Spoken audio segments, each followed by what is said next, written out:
Asteroid of fear.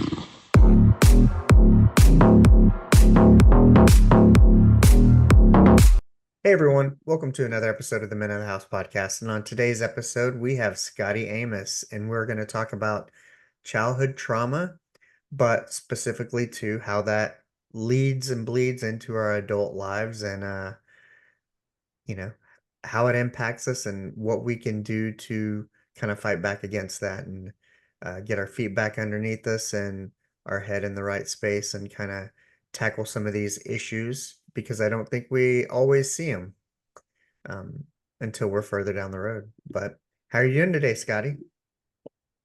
Doing very well. Thank you very much. A little warm these days and throughout the country, but I appreciate being invited and appreciate getting a chance to talk to your audience. So it's doing great. So thank you. Awesome. Well, let's start off a little bit about kind of your background, how you kind of got into the space, and maybe talk about growing up a little bit, because that way we can see how you got into childhood trauma, if you have any, how it impacted you. Because most times, we pursue this out of trying to find answers for ourselves. Well, I can assure you one thing, I did not intend to get into childhood trauma. It was never a goal and it was never a thought process. So I've come from outside of the Philadelphia area, pretty standard growing up, family, in public school, going to the normal playing sports and getting involved in church and organizations and going to college down in Florida, and just it never even dawned on me that we would be getting into this stuff. So a very standard process, and probably one that leads to thinking, not challenging thought process of what life is about. You just kind of go with what the society tells you, and you just go along thinking that those are the rules, and you never really question your subconscious or your whatever. You just think whatever you live by are the rules, and that's that. And that was kind of the shocking part that when I eventually got into this process. And I guess what the lead up was when we decided to adopt our kids from a baby house in Russia. And we basically went over there. It was, kind of a difficult environment. Kids came back. We were not really ever prepared for anything other than, oh, we're here to love them and they'll be appreciated and we'll all live happily ever after, and they'll have the exact same lifestyle and life that I grew up with. And there's no, that's a simple thing in the world. Well, we learned life doesn't work that way. Right. Life isn't all fastballs down the middle. There's a lot of curveballs and sliders and spitballs and things like that. So, Well, and you can't always just change the environment. I mean, environment is important, and we know, especially like people who quit using drugs or alcohol, like change your environment. We yeah, know that that's kind of an important factor, and it does help, but it's kind of one of those things of there's that saying like you can change your environment or your place, but if you don't change who you are along with it, nothing changes. And somebody with trauma, especially children from, let's say, you know, a, different country, or yes, or it could be from an orphanage, or it doesn't. It could be, you know, eventually we learned that kids can have trauma from not having enough food in the house, can not have it from a difficult family situation. There's a lot of situations that they can create it. And the interesting thing, well, one of the lines I often mention that you kind of brought up about change is that change is certain, but growth is optional, right? oh, I So love that. it's how we address it and how we deal with it. And that's really the keys to these things, because no matter who we are in life, we're going to get a curveball. And are we ready for it? Are we ready to adapt and change and grow from it? And how do we do that? And that's really my life story in the last 15 years. And that's what I want to share and encourage others, that no matter what it is, we can adjust and change and as they say, adjust the sails, right, on our boats. So one of the things we learned, at least in our world of adoption, fostering, is that there's there is no prescription. They don't tell you ahead of time, oh, this is going to be the problem. This is going to be an issue. And so you just assume that whatever you grew up with or whatever you see in your world is what it's going to happen. And when it doesn't find that way, when all of a sudden children, in this case, the trauma came from kind of not as much physical abuse, but neglect, abandonment, that we weren't prepared for that. We didn't know what to do. We Is it just kind of went a back to, lack as well? yeah, And sometimes, you know, when I think of lack, like when you mentioned, you know, a lack of food in the house, but that can also apply to a lack of love, a lack of bonding, because we yeah. know that there's that 18 months that determines your attachment style when you're a kid. And if you don't get that bonding with your parents or your caretaker or loved one, then that It's goes a long way. it's shocking. And I oftentimes say bad doesn't go away with time.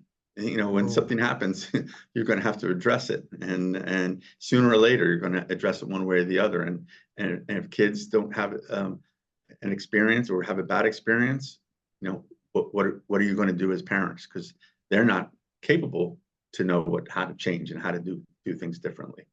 what One were of the, what were some of the first signs that you noticed? Like you bring back a child, you adopt a child, and what are some of the first things that made you even ask the question? and a lot of it, a lot of things were like you show some love, but their response doesn't come back to you with love, or there's all of a sudden with peers there's little fights or pushes or trips, tripping one another, and this doesn't make sense. Why would they do that? Um, then you want to address them and tell them they're wrong and they're not really looking at you or paying attention to you. There's just something missing in that link and that connection, as you said, is in terms of that attachment. And so at first you don't really think about it. You think you revert to what you had as a child, which was you just follow orders, and therefore you have this need or desire to show the authority figure. And all of a sudden, over time, you realize, well, being the authority, or what I call authoritarianism, because it's a power position, doesn't work with kids with trauma, because all of a sudden they look at the world in terms of, oh, all my caregivers, I can't trust them because they hurt me. So why am I going to listen to you? Why am I, authority is given, right? Authoritarianism is power, which is imposed. And one doesn't know this unless one goes through the process. And so those were a lot of little issues. And then by the time I went to school, I mean, my 5-year-old, I don't know if it was a record or not, but he got thrown off the bus because of his behaviors. And then all day long at school, there were issues, and so there's just one thing after another. And the question is also that as a parent, you don't question yourself. So therefore, oh, there must be something wrong with my child. And then all of a sudden it's like, okay, that's the thought process it goes through. I got to fix them. I don't have to fix myself. Aha. And it doesn't get any better, because the more you want to fix somebody else, the less they get fixed. Yeah. It's a natural process, no matter what it is, whether it's childhood trauma or people who in drug. Nobody wants to be judged, and nobody wants to be told what to do, and nobody wants to be fixed. They want an environment where they can grow and fix fix themselves.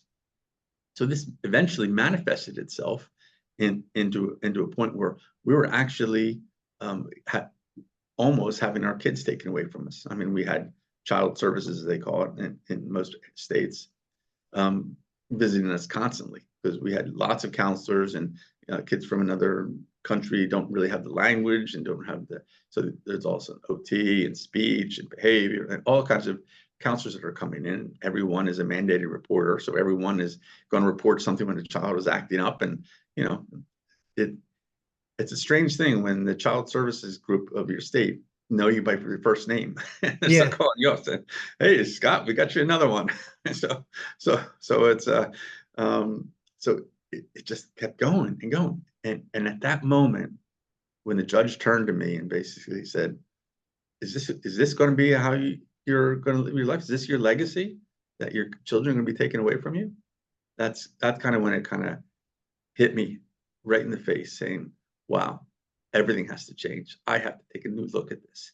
And I don't know what it is. I don't know how to do it, but I know something has to be different. And as fate would have it, God would have it. I'm not sure who people are religious or not. I just happened to run into somebody who had gone through a similar process. They had adopted kids. They were a counselor for kids, and they explained, "Hey, this is all about childhood trauma." I said, "Childhood trauma? What's that?" No, really, I had no idea. I thought it was just a matter of kids not learning and paying attention and obeying. And once I got into it, once I learned about it, once I found a scientist who really can lay it all out in terms of that childhood trauma in this case is an actual brain injury, no different than if you broke your arm. It's an Right. actual injury that you need healing. So your brain has changed to be in a constant fight or flight mode, right? And so when an impulse comes in, instead of thinking about it, instead of giving it some strategic thought, what's right or wrong, it goes right to the brainstem, which is all going to be fight or flight, all emotion. How do I protect myself? And that's and a child is in that constantly. And then, so how do you change that? How do you get it out of that mode? And that's what my last 10 years has all been about: learning that process, applying it, and understanding how do you change the neural waves from the working out of the brainstem to working out of the high brain or the prefrontal cortex again. And what we've learned, and what our neuroscientist person that we follow, a guy named Bruce Perry, wrote a book with Oprah just a few years ago, all about trauma. It's all said that it's all about relationships. That all growth, all healing comes through development of positive relationships. And then all of a sudden said, aha. So it's not about authority. It's not about yelling. It's not about consequences. It's not about telling them, punishing them. It's all about developing the connections and relationships. And once they feel safe, once they feel loved, all of a sudden they can open up and accept. They can build resilience. All of a sudden, the brain, the neural pathways can adjust from just being to the lower brain or the brainstem back to the prefrontal cortex. All of a sudden, they're able to handle these instances and begin to grow slowly over time and heal. And that's unfortunately, that might take years, might take decades, but it heals. They can heal. They can be on a healing process, and that's what we're looking for. We're looking for progress, not perfection, and we're looking for a way of moving forward and letting our kids heal. And it's whether it's childhood trauma, and there's lots of people out there with adult trauma, it's the same process, and that's what we as parents and we as caregivers need to do as much as possible. How did you deal with, kind of want to take a step back, and when you were told, those words, is that the legacy you want to leave, having your children Yeah. taken away from you? That those are pretty powerful words. And I can just imagine, being a father myself, and when my child doesn't want to listen, doesn't want to obey, is hard-headed, all these things, and you're just like, I want to help. So I could imagine the feeling of helplessness that you get when you adopt a child. You're trying to provide this loving, caring thing to someone that may otherwise never stand a chance of receiving that kind of love, and to only be met with what I can imagine feels like defeat. Um, how did you deal with that, and how long was it in between kind of the judge telling you that and that person that you ran into saying, "Hey, it's childhood trauma"? What was that period in between, and how long was it? Yeah, I'm just kind of curious. How did you deal with those emotions? Well, as Um, you can imagine, it was extremely emotional. And it feels like the low of lows. I mean, I'm sure for many other people in different instances, they can feel like that. And you pointed out the right word. It was a sense of hopelessness. Like, I don't know what to do differently. I've never, I mean, I didn't know where to draw resources. I didn't know what to do. And literally I ran into that person that same week. Oh, wow. It was almost like fate that it happened so quickly. And it could be that I was drawn to looking for answers anywhere possible, and that person just happened to have an answer that made sense. It connected with what was going on so well because they had gone through it and they had processed it, and they had an answer, and they sent us into a direction. I mean, I still had to do the research. I still had to read many books, and I still had to do lots of interviewing, discussions, topics, things like that, and understanding, well, is it just a matter of knowing it, or how do you actually apply it? I mean, that's really in this case, it's the hardest part, because one of the things I learned over this process is it's all about we call it re-traumatization, meaning, great, I can do all the great things in the world, but if the child is then stuck in a position where they revert, the same thing happens, the same issues happen, they're not going to improve at all. I mean, one of the points I lay out in a book that I've written in our discussions is a line that says, it's not how many great things you do, it's how many negative things you can eliminate. So we're trying to create this environment of safety, similar to, I mean, if you can imagine a cast over your arm, you broke your arm, are you going to go out and throw a ball the next day? No, you have a cast on because it needs time to heal. Well, how do you heal?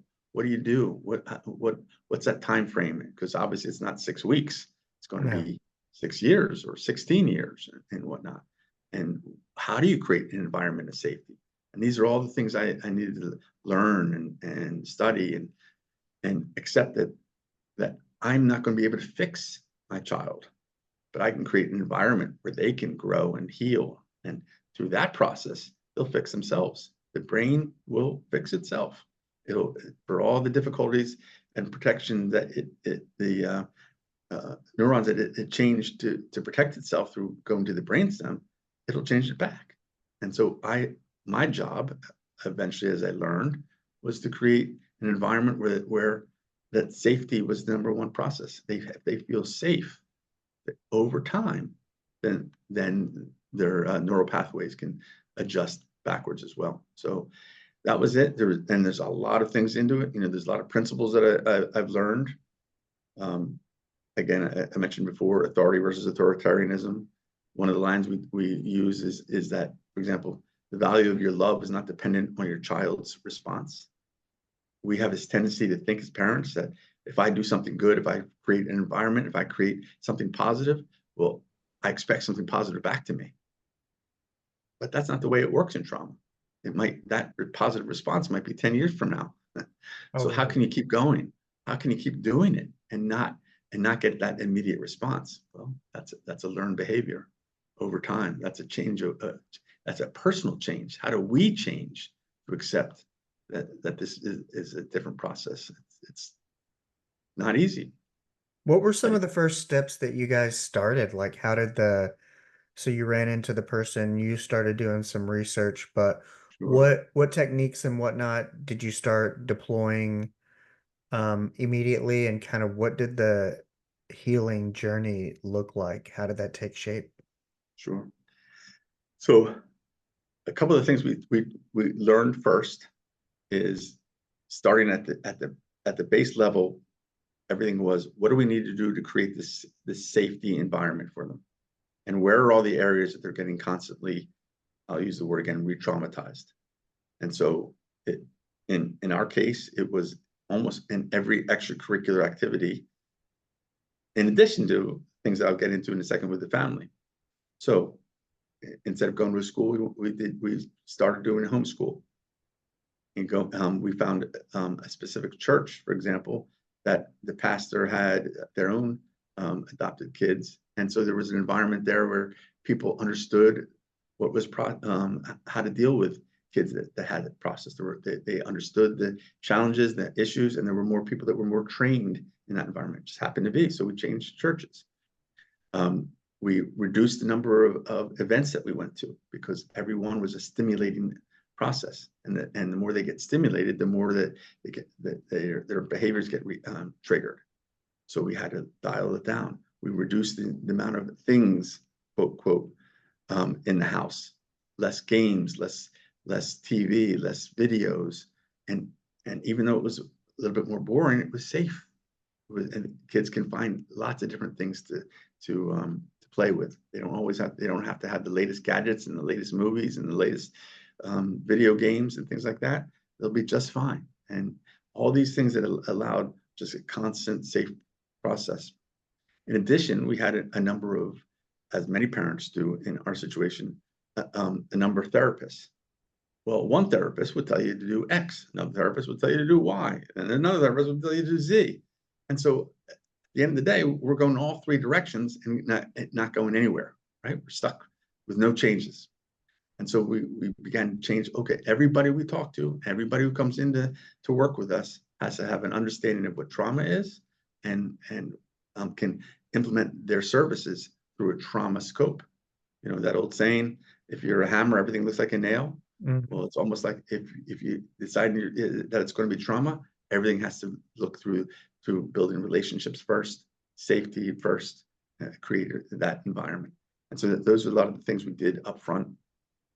We had to be very careful in terms of family events. Kids with trauma will look to create chaos, and because at a lot of events, and they'll, like all kids do, but specifically kids with trauma will triangulate and look to people who are giving them more attention or more gifts or more food, things like that, and that'll create a dissension within the organization. So we just stopped going to a lot of the events. More difficult for the family, but it's safer for them. So we were able to prioritize everything we did based on safety, based on how do we eliminate the triggers, and that's the process we went. Eventually, I mean, I wear this sweater over here because we found a trauma school, and so all of a sudden we found a school that the kids could go to that was specifically focused on kids with trauma. Amazing. They learn the same subjects, they learn the same projects, but they do it differently. Only 8 kids in a room. Every day they're addressed with a hello, with a touch on the shoulder, with a warm area. No homework coming out of the school. They have what's called a resolve room, where if they're acting up, they can go to and deal with it. They don't get punished. They don't get suspended. They don't get all those kind of things. And over time, all these things in conjunction lead to a greater safety, greater opportunities for them to heal with time. Wow, you don't find that I find it interesting. It like the thought of having the trauma school, and I guess my curiosity is like, you put prisoners in a prison all together. Sure. When you put a bunch of kids with trauma together, does it facilitate quicker or more meaningful, better healing, or does it take away from it since or is it kind of that, hey, we understand each other, so they help each other kind of get along, but I could imagine there's some conflict at sometimes. All the above. So, and some of your audience may have heard of what we call the 3 R's in trauma, which is regulation, relationship, and reason. So our natural tendency when someone misbehaves or does something wrong is to try to logically tell them what they did right or wrong, right? But when a child has done something, it's because they're dysregulated. And it could have been because of another child. It could have been from an event. It could have been, a certain subject that came up that just triggered something. But instead of trying to tell them what's wrong or address their behavior, the first rule in a trauma school is to get them regulated. And they have a special room for that, to just calm them down and get them under control. And then the second step is always build relationship. And if you're developing a relationship, the child then begins to build trust. If they can build trust and they're calm they can over time learn to deal with these issues, become more resilient. And then lastly, you can work on the reason. What did you do right? What did you do wrong? What could you have done better? What's different?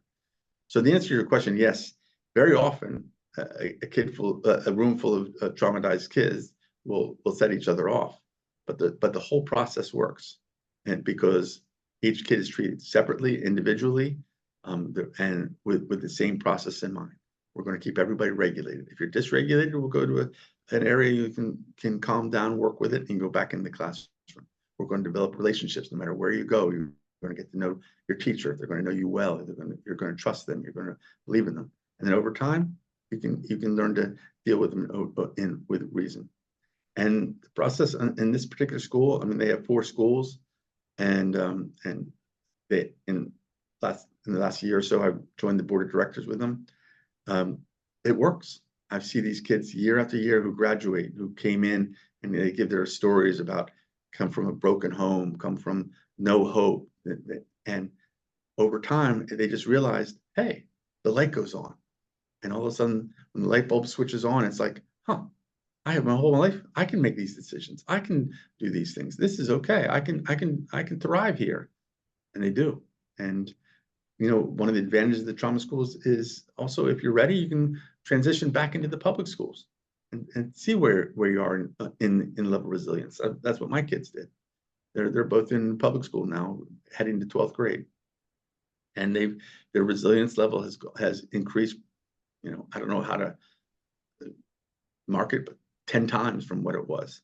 They can deal with kids and how kids are with their sly remarks and their slang and their Oh yeah. the whole bit, and where it would have set them off a few years ago. Now, it's just, oh, don't worry about him. That's just those guys. And it's like amazing. It's like, wow, these kids have grown so much. They've done so well. And Man, that's wild. When was that started, the Lakeside, for my kids or for the school in general? in general? This particular school called Lakeside, and they serve they have 4 schools, as I mentioned, one just for girls, and then 3 others located in the Philadelphia suburbs. And in addition, it was started about 30 years ago. And they've added a couple components, which are more video training and training professionals around the country and actually around the world now. We use, I think I mentioned before, we specifically use a neuroscientist program called Bruce Perry. Mm-hmm. And his whole point is, again, that all healing comes through relationships. And then he has the brain-based therapies to prove it. And it gets applied, and we see it work year after year after year. Having said that, school is one element of these kids' life. Right. I mean, they can still go back to chaos, but slowly, sometimes that chaos can be reduced, and sometimes there's still challenges because they're going back into sometimes some really tough households, and it's sad, but at least they know there's a pathway, that if they choose to take ownership of their life at some point, whether as they get older in high school, they can make those changes and they can make some terminations in life. So so far it's working. It works well, and I'm very proud to be associated with them and involved. But yes, everything is around what I call the positive, safe relationships, and how to develop them as well as possible. Well, you said something interesting in that a kid could be at school and that can be the safe environment and whatnot, and then they could go home to a unsafe, non-connectivity type environment. Yeah. And that kind of brings me to this point of how important it is for the caregiver, the caretaker, the parent, the guardian to be part of the process with the student, the child in the healing, because to me it seems no good if they go to the school all day in a place that's designed for that and then they go home to chaos. And how does the child get into the school? They're aware that they need the school. The parent is aware the child needs this environment, yet they're not contributing. How does that work? How do you deal with Yeah, that? it's a big challenge. So, and you're right, that's always the biggest challenge. Most often, what happens is the public schools provide work with, for example, this trauma school, Hmm. because the child can't operate successfully at that school, and it's making it difficult for the kids. So oftentimes the parents aren't even involved, but the public school is telling them, you're going to have to do something because we can't handle them. And so the kid, so then they're offered to this as an option for this trauma school. The parents are then involved in the best way possible to give them some information, some training, some ideas. It's up to them whether they're going to follow it and do it. The kids that don't make it, the kids that fail, it's usually not because of the child. It's usually because of the family environment or the difficult situation they're in, and there's too much negativity that keeps the child from feeling safe and growing. That's always an issue. One of the statistics that we use in trauma, this is a tough one, but it's important to know it is that it's estimated that 90% of our prison population either had undiagnosed or unprocessed trauma, which means one of the reasons that they're having so many issues and so many problems is because they had a really difficult time. The brain is in that fight or flight mode, and they just react or overreact, and they get and they're not in a situation where they have that way to reach out, the way to change, the way to heal. And that we're, instead of healing our kids when they're young and solving this, we're penalizing them and put them in jail when they're older. Mm. It's a real challenge, and you can either deal with these kids when they're children, or you're going to deal with them when they're adults. And we already have too many prisoners and too much of a prison population. And that's they call it upstream thinking, right? Let's deal with it when it happened, not when the problem occurs 20 years later. So I don't know if that answered all your questions, but Yeah. yes, I was we try thinking, to train the parents and get them involved in the process and see the growth. mhm. Many do. Hey, after you finish listening to this amazing podcast, be sure to give it a 5-star rating. Then go check out the other podcasts in the Podcast Connection Network, including my own, Magic and Metamorphosis. Check us all out. The link will be in the episode's description. And because most parents want the best for their children, not Right. just, yeah. Or So they want the phone calls, the behavior to stop, at least at a yes, minimum, well they said. probably get tired of going to the school, but I've heard this interesting thing that I've mentioned before, and I just kind of want your thoughts on, sometimes they say, regardless of the upbringing, even if you have a good upbringing, sometimes you still end up with an adult as with some sort of trauma, or let's say still messed up per se, that you still have some sort of problems even if you had a good childhood. Some people still go off the wagon, and you had stated that you had a pretty good childhood, and when you went on this endeavor of adopting a child and fostering, you learned about all this and started doing that. But in your process, did you find any trauma of your own? And Yeah. even if you had a good childhood, because I mean it could come in the form of embarrassment. You don't necessarily have to be jumped and beat up or something. But something is, public embarrassment could cause it. Um, I have to admit just from a position of not knowing what to do, Mm-hmm. one's natural reaction is, oh, I don't want to deal with this problem. Maybe I can just send the kids away, or not deal with it. And then you begin to seek people who will reinforce that feeling, because that's what you want to hear. You want to hear that it's not your fault, it's not your responsibility. You can just let it go and go back to your nice normal life, and watch football on Sundays, or something like that. Right. and that's an impulse. And the question is, well, which impulse are you going to feed? The one that is really about what's easiest for you, what's calming for you, or this calling that you may have, and to, is it a bigger difference? Is it more of a legacy? Is it more? And then your decision then becomes, which way do I go?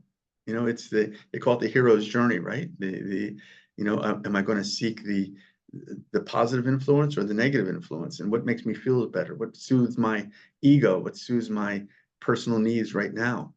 And in all honesty, that's a challenge I'm sure every one of us deals with, and we certainly did. And it's like, it'd sure be a lot easier if I didn't have to deal with this. Oh yeah. And that was the biggest challenge. Like, do I really want to do this? Here we go again. Is it going to happen again? Will this ever stop?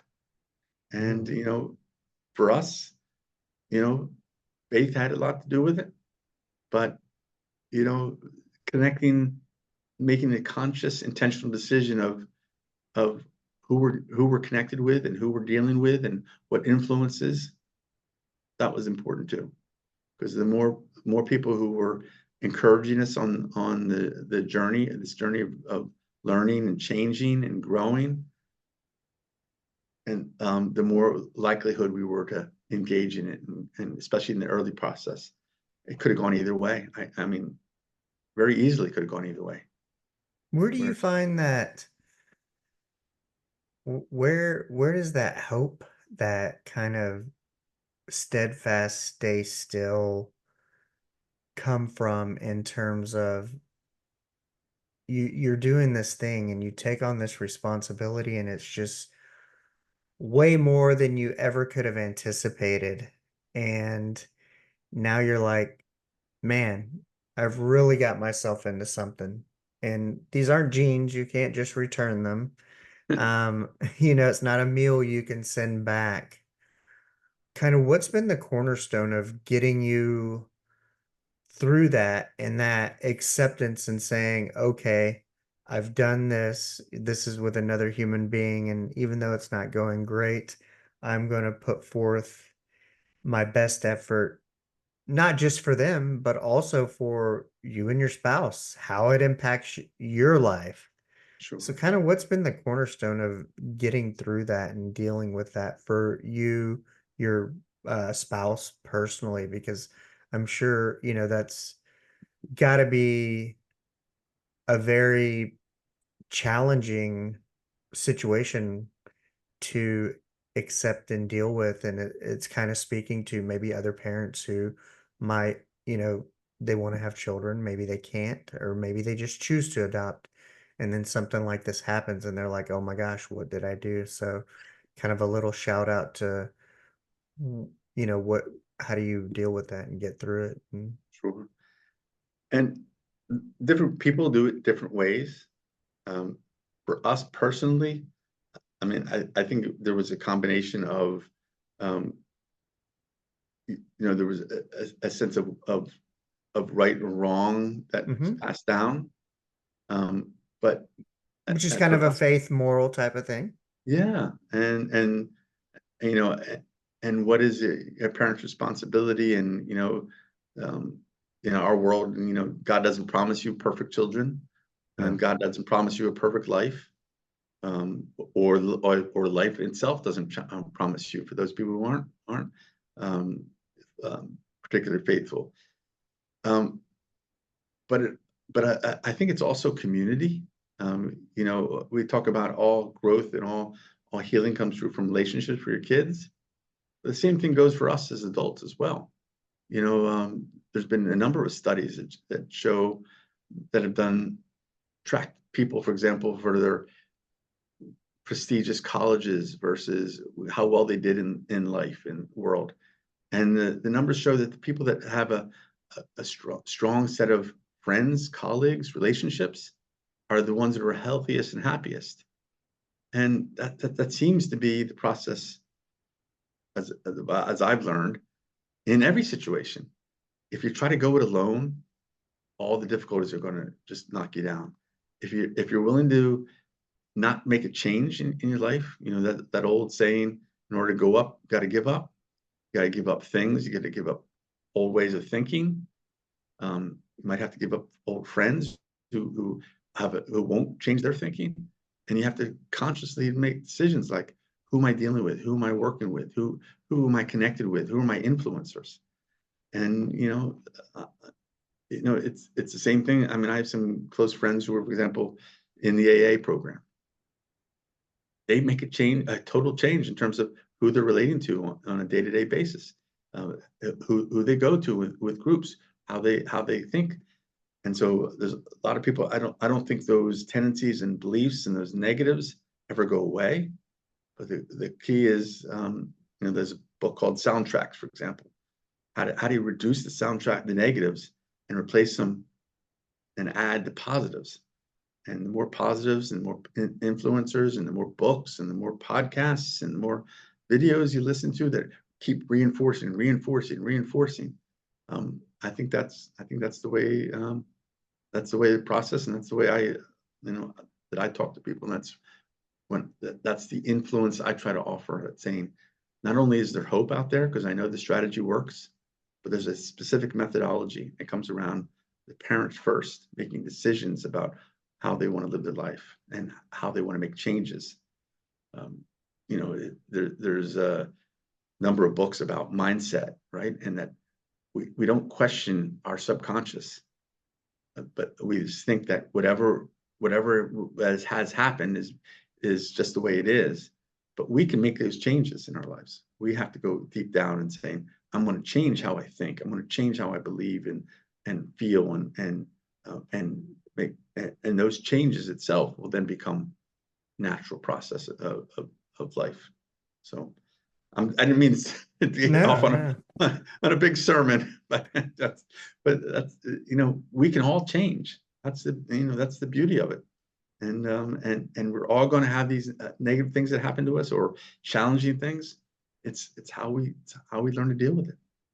What's been one, I love to ask everyone this question, is what's been one of the best things that's happened as a result of embarking on this journey or going into this space, even if it wasn't your choice? Sure. Well, obviously, from my perspective, the best thing is seeing how my kids have grown and have changed, and and are able to manage and maintain. They're even talking about going to college now. That whole bit. I mean, that makes me very, very proud and excited to see their future. And I have a completely different mindset where 10 years ago, I'd be surprised if they even made it through high school. Now I'm happy to hear them talking about college. So on one end, that's a real positive.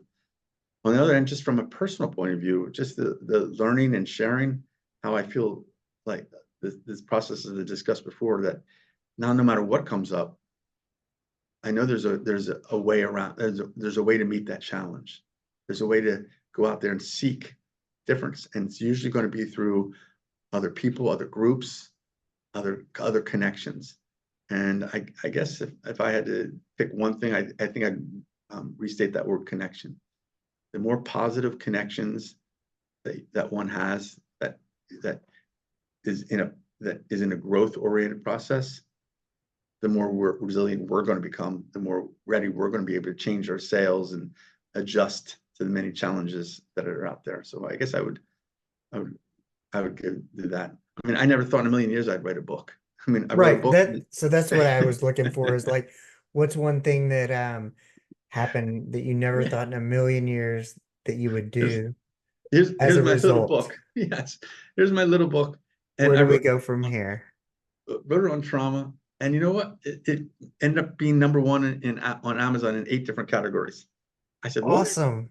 I'm not a writer. I'm not anything special. I just wrote from my experiences and what we were doing. And all of a sudden that happened, I put together a website, and now I put out little blurbs and blogs and encouragements and things like that. I never thought I would do any of that. I mean, if your audience is interested, it's called childtraumasherpa.com. And the book's still up on Amazon, and there's plenty of, I mean, I keep it as low as possible just to cover costs, because I'm not in this for the profit. I'm in this to spread the word. And Yeah. and I really love talking to people and who are going through this process and saying, hey, it happened to me, it can happen to you. If you're willing to, there's a way out of this. Yeah. My wife's adopted, all of her siblings as well. So my in-laws, they were always foster parents and whatnot. And, Awesome. so for me, that was my interest in interviewing you, was also because I'm sure as we've come along, I'm 48 and my wife's younger than me, but interested more in how the childhood trauma manifests in adults, be it behavior, beliefs, and whatnot. But we're in a time frame now that's so much different where we've learned so much more, but we've also started having the conversations about it. And that's kind of the biggest difference, I think, as opposed to, you know, like I have to wonder, did her parents have any of this knowledge when they started doing this way back when, whether it was the late Yeah. 70s or early 80s, and Yeah. just how much it's come, or, you know, my in-laws, they're pretty well adjusted. So they did something right.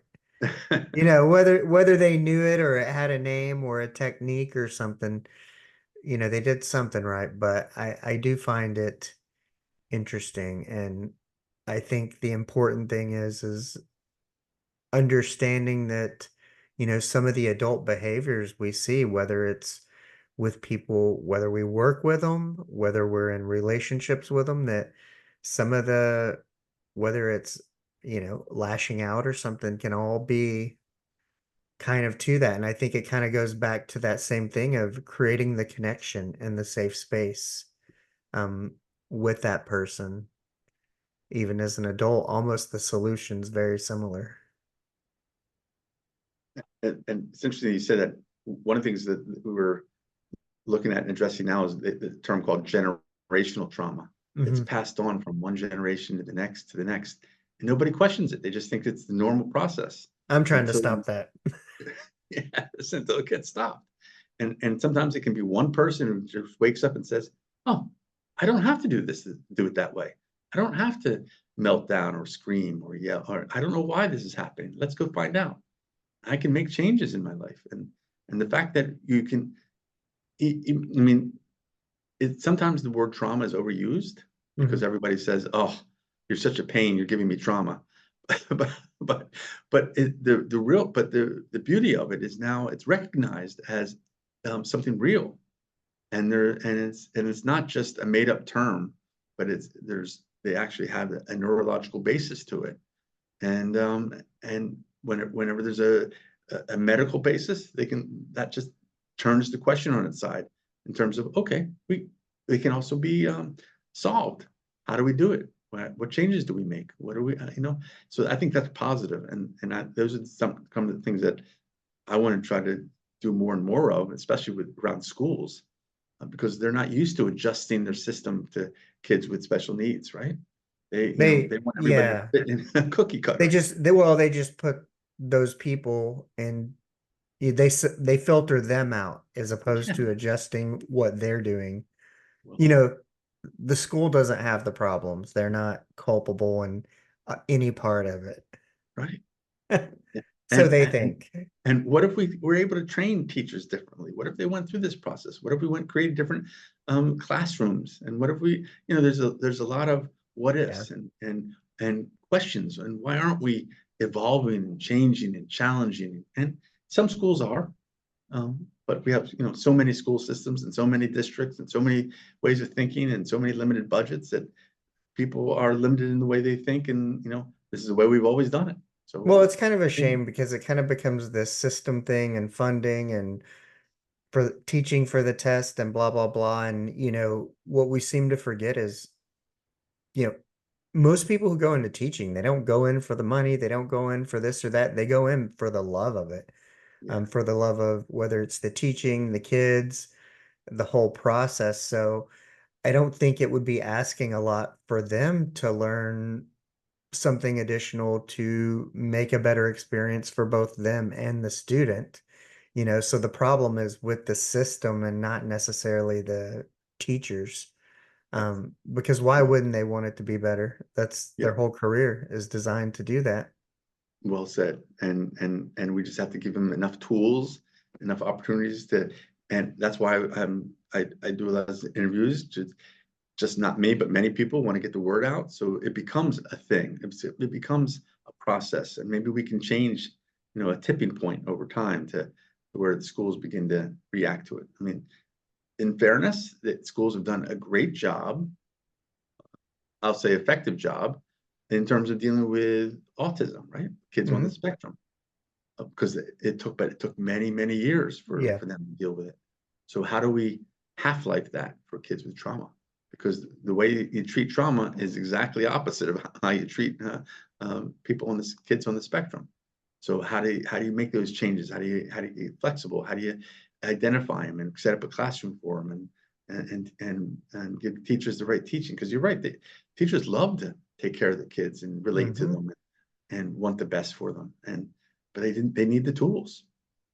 Yeah, And man, that's gotta be so tough. Like, when I think about most public schools and what you had talked about, whether it's creating that connection in that safe space, that for somebody with trauma, a public school is the furthest thing probably from a safe space because just in general, all the kids moving about between classes, just the chaos, the amount of um and if you're lost, you don't know where to go, the campus is big, it's overwhelming.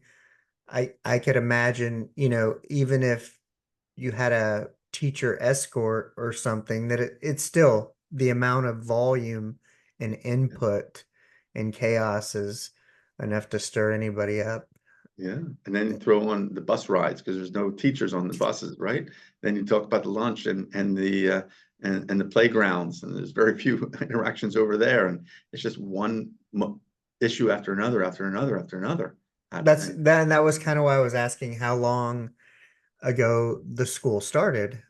Because Lakeside, because like I was saying, my daughter goes to an art school, and they develop much sooner in bigger parts of the country and more metropolitan areas. But where I'm from, in a small town, it's happened while I was in the process of growing up.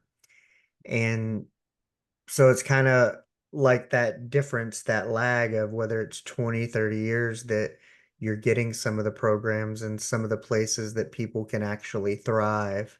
Um, so, and that was kind of my point behind asking that is, where can we cut that lag? And, whether it's having special schools for kids on the spectrum or kids with the trauma.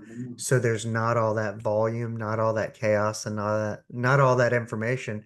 Like you said, it's about understanding if it requires the safety, then what's the safe? Let's make safe environments because it's just too much. I mean, your normal average kid going to high school who has to worry about, depending on where you live, can have to worry about everything from being bullied, beat up to weapons in the school.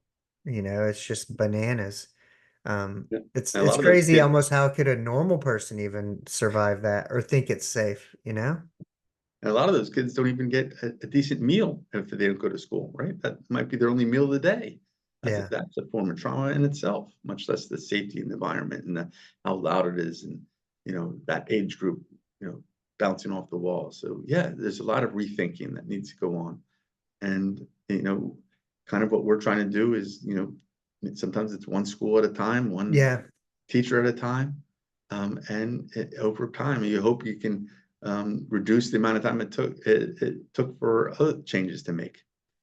But And yeah, seeing what's possible, that's kind of that thing of, you know, I had no idea these like Lakeside never existed, but seeing what's possible just opens up opportunity and people hearing this. And if even if their town doesn't have something like this, whether it's advocating for it, raising money for it, sometimes you just got to do things yourself. Yeah. You got to be proactive. Um, if you want it to change, but and that sometimes is sparked by that little bit of hope, and that person who ran into you gave you that little bit of hope that was enough to research and move forward. And I hope this conversation does the same for some people out there, is give them that hope that, hey, there's schools out there like this. Maybe you just need to know where to look. Maybe you need to know that they're available, and creating those safe environments and whatnot. I've learned quite a bit. But where can people find you? Well, thank you. Again, our site is what's called childtraumasherpa.com, Hmm. or we have a shortened version, ctsherpa.com. Also up on Facebook and Instagram. And then again, we're more than welcome to take a look at our book. On that website is a link to our book, the Where Do We Go From Here? And we'd love to connect. And I have emails on there for us if anybody have questions, or posts on social media, and love to reach out and connect any way we can. We're here to support and help anybody who needs a little bit of hope. Awesome. Awesome. Well, before we go, I give everyone the opportunity. If you want to ask me anything, you're welcome to. If not, that's fine as well. Well, I'm fascinated what got you into podcasting. That I mean, you're very good at this, and you're very easy to talk to. And is it something you've always wanted to do, or is it something that No, just it kind of fell was into? I got laid off from healthcare during the pandemic, and I fumbled around for a few years, and dealt with trauma that I had from working in healthcare and level one trauma for 6 years Mm. that I just didn't deal with at the time. And at some point, I was looking for jobs, wasn't having any luck, didn't want to relocate. It just wasn't what was best for my family and I at the time. And, my dad and my daughter both were encouraging, like, well, why don't you start a podcast? And at some point, I'm like, well, what makes me an expert other than I listen to them? And once I found that they had Spotify for podcasters and the barrier to entry was so low, it's almost a year ago, I just gave it a shot. And, you know, it was something I've always enjoyed them. So it was kind of like it started off maybe as more like a journal, but then I started interviewing people with things that I was interested in. And then I joined Podmatch and have gotten so many great interviews. But I've kind of described it as, because I've kind of been figuring it out as I've been going. But, I've always wanted to help people. Most of my jobs have been service related, from being in the military, working in restaurants, working in hospitals. I've always served people. And, this is a way that, without going back into healthcare, this is a way that I can continue to serve people, whether it's through my stories and experience, or through the stories of others and their experience. And it's about kind of documenting, keeping a little piece of history as well. I mean, like, my grandmother passed away maybe a couple years ago, and I still have a voicemail from her. But this kind of technology, and it allows us to hold on to these time capsules, and to have a historical reference. But then there's also, like, when we're long gone, one day our children can go back and listen to this and know why we do what we did, to know what we were thinking, sometimes to know how we got into this.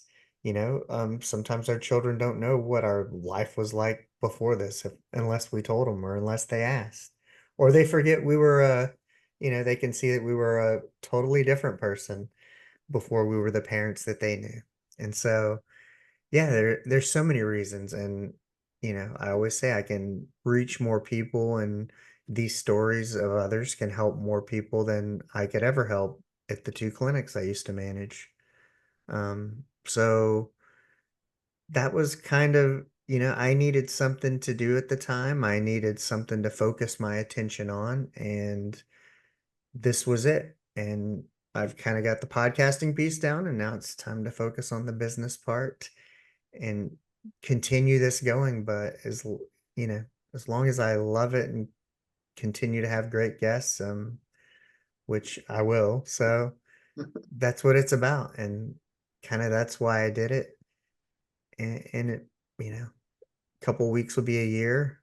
And it's just something that I've kind of stuck with, that I really didn't know I would do it. I didn't have any clue. I think maybe I thought about it at one point, when I was in my professional career, like, oh, how cool would it be to be a podcaster? But then you're like, well, I'm a healthcare administrator, so this is what I do. But then at some point you have to pivot and kind of reinvent when you're left with no other options, a bit like yourself, and you're in this situation and you're like, well, you know, you find a little bit of hope, and you do some thinking and you do some praying, and you understand that, hey, these are your gifts, these are your qualities, this is your heart, and how can you use that? And then you start, like for me, starting to understand that all the interviews I conducted looking for a lead nurse was beneficial for me to interview people for a podcast, and what they taught me, and about the business portion of it. And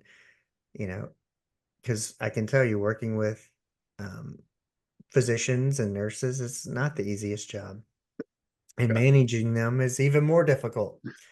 So, but yeah, I just kind of, and I've learned to become thankful of all the tools that it gave me, and starting to put I all that feel together. So it it's been a blessing. I never thought I would do it. I never thought I'd be doing it a year later, but I feel more fulfilled than I've ever felt, and I love it. sounds like you're on a great journey. Yeah, I'm I'm trying, and I'm gonna That's just keep awesome. going, keep going, keep going. But yeah, it's definitely the conversations, the meeting of people, and um, because one of the main through lines of the podcast is you're not alone. You're not crazy. These things happen to other people. Um, and we can learn from one another, and we can build community, and there might be somebody out there who's gone through the same exact thing and who has solved the riddle, and you might just be one conversation away from it, one listen to a podcast away from it, you know one introduction away from that person, and this is Fantastic. kind of the way. Well, I certainly appreciate being on with you. You're very easy to talk to, so it's Well, thank you. been wonderful. And thank you. Awesome. Well, I will drop you an email with the release dates and all that as we get closer. But yeah, it's been great talking to you, and I will see you next time. Thank you. All right, Well, man. thanks for Bye-bye. having me. Cheers. Bye. Well, that's a wrap. I hope you enjoyed the conversation. Please remember to rate, review, and subscribe wherever you get your podcasts from. Remember, go out and be the person that you want to meet. Let's go. Asteroid of fear.